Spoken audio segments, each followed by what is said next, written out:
बहुत अच्छे।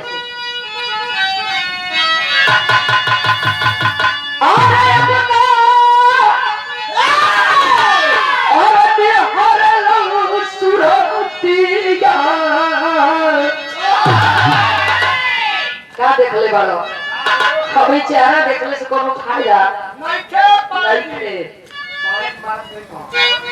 खाली पारे के चेतावनी हो ये पूरा समाज पूरा संसार के लिए हो। आत्मा बता रहा होगा वो घर परिवार के लोगों से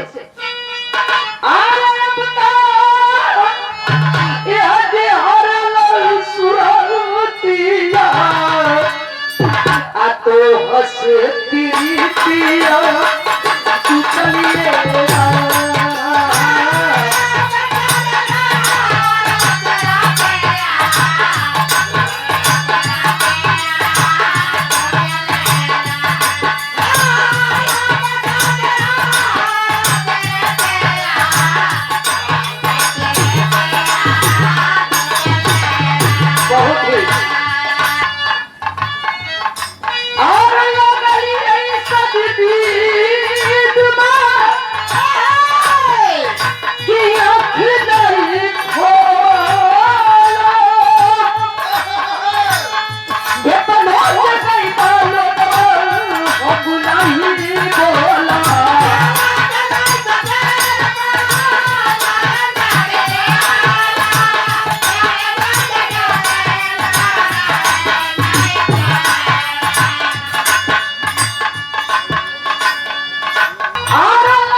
परम पूज्य परमात्मा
आशीर्वाद भरा पुरस्कार मुन्ना जी के कर्मों द्वारा पाई